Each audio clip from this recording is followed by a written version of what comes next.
Hello, my fellow Americans. 'Tis I, the Rumpled One. Friday, October 19th, the year 2012.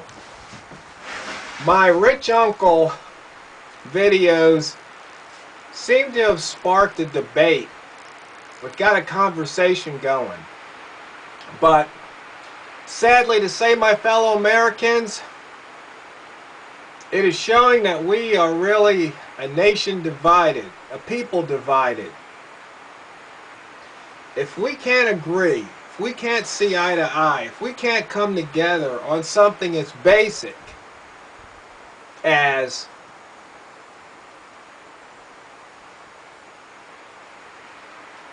what belongs to somebody belongs to them, and that nobody else has the right to take it from them.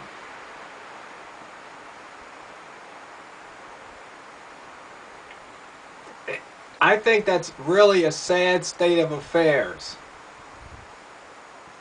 I think it is indicative of our culture, or lack thereof, that we have lost something so fundamental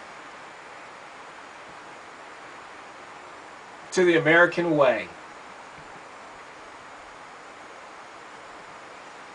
If you look across history, if you look across the world, you'll see that America has been called the Great Experiment. But where else do you see a country where the individual and their property is respected above all else? I don't think you can find it. Once again, it gets down to the root of just about all social and personal relationship problems. One person or group wanting to impose their will on another person and group. You're probably tired of hearing me say that, but my fellow Americans, that's the problem. I listened to an ad that my congressman here has saying that, he's going to fight for Oregon, and he's going to fight for Oregon jobs, and he's going to make sure, or he wants everybody to pay their fair share. But I think he wants to determine what their fair share is.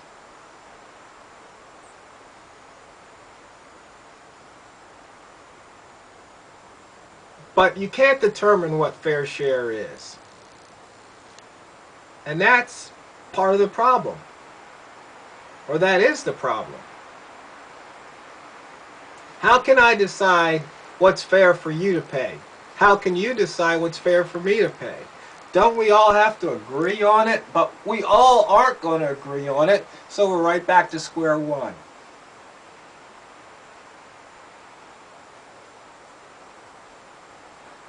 See, so long as we're debating on who should put in more, who should ante up more, and who should get what piece of the pie, how big their slice should be, we're missing the point. We're missing the real problem. You see, there's these other people, the government, elected officials, are just sitting back and watching us fight back and forth. But when we direct our attention to the elected officials and we go, wait a minute, we're tired of this nonsense. We're not going to play this game anymore. This is all we're going to pay. We're not going to let you keep jacking up our taxes and playing with our money and giving it back to us. It's ridiculous. Some people have more money than others. Some people have no money. Some people are in the hole. That's just the way it is. Some people decide not to work. They decide not to earn their keep. That's okay. I think people, if they want to live off the land, they should be allowed to. But that's illegal nowadays because you have to have a license to hunt, you have to have a license to fish, you probably even have to have a license to pick wild berries somewhere. I mean, that's just how restrictive things are, so that's why I did that one video about it's basically illegal to be alive in this country. You're going to be in violation of something just because you're here. But back to the point. I mean, if you think about it, once again, you have two neighbors. One guy decides to really bust his butt and build a business. Maybe he's a lawn care specialist or a baker. But he's basically busting his butt to earn his keep. And the other guy, he's just Joe Six-Pack. You know, puts on his bucket, hard hat, goes to work. That's not to downgrade anybody who's Joe Hard Hat, but, you know, it's just, or Joe Buckethead. That's just what it is. Some people, and not to say they don't work hard either, but sometimes they just put in their time, they get their paycheck, they go home, open up the Six-Pack, watch sports on TV, and call it a day. That's what they do. Other people, they go out, they create businesses, they study, they educate themselves on how to use money and what money is, how to work the system, make it work for them. And they start to amass money, a small fortune, a bigger fortune, a large fortune. Whereas Joe, hey, you know what? He's just a regular guy. He's an honest man. He works hard, but as far as excelling, no. So you look at it and you say, well, Joe Six-Pack, maybe you have to pay 15% of your income to the federal government. But, you know, this other guy, Mr. Go-Getter, because you've done all this, we want to take 40% of your income. Now, think about it.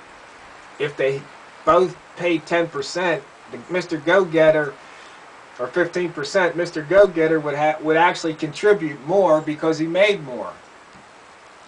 But you basically want to penalize him because he made so much more that we're just going to jack his taxes up.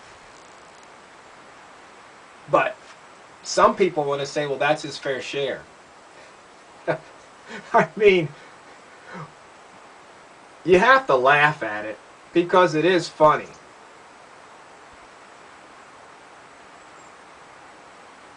I mean, try explaining this to a kid, and they'll look at you real funny, like something's wrong. You're trying to cheat them. They know inside. It's intuitive.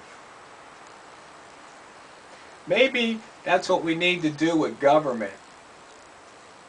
Is, let's say we get a bunch of second graders, third graders, fourth graders, maybe even fifth graders, and they're the committee. And you bring all the congressmen and senators in front of this committee, and every time they try and pass a law or do something, they got to explain it to these kids. And if these kids understand, it's probably okay. If these kids agree, it's probably okay. But if they go, no, no, no, that ain't right, that ain't fair, well, then that law just doesn't get passed. Kind of like, also I thought maybe it might be a good idea to have a bunch of granddads and grandmoms in there, you know, Department of Common Sense. Because the government's just run amok. But let's get back to the point, because I think I've kind of drifted off. You see, my fellow Americans, we are a nation divided. We're not together. There's some of us who say we can't have Obama, so we're going to vote Romney. There's other people who are saying you're still voting for evil. They don't want to vote for either one. They're going to maybe vote for a third-party candidate, which, once again, full disclosure, for the past 3 or 4 elections, I voted Libertarian. But in this case, I've got to vote for the Republican, not because I believe in him. I just don't want the Democrat, Obama. I just don't. And then some people think that it'd be better to vote for Obama because that'll just speed up the process of the collapse, and then maybe we can get things back the way they should be. Unfortunately, my fellow Americans, I don't think you've taken into consideration the X factor, where X is the unknown. I mean, what if the ending time scenario or the collapse scenario you have in mind, it doesn't play out like that? I mean, it could look like Nazi Germany. I know some people think that's crazy, but if you roll back to that point in time, they would have told you were crazy then too, so maybe it's not so crazy. I mean, what's to keep some UN forces, say from China or Russia, coming over here to help keep the peace? They wouldn't have any qualms firing upon Americans. I mean, we owe how much money to China? Who's to say? I mean, it seems as though some of the reports that I've read say the government's been infiltrated by the Muslim Brotherhood. We've got all these people living here who are just waiting for the call or the message to start doing whatever it is they're going to do to bring down the country. I mean, we're on the brink of financial disaster between the debt and the deficit, and these guys are still, congressmen still want to talk about fair share. But the ending time scenario just might not be what you have in mind.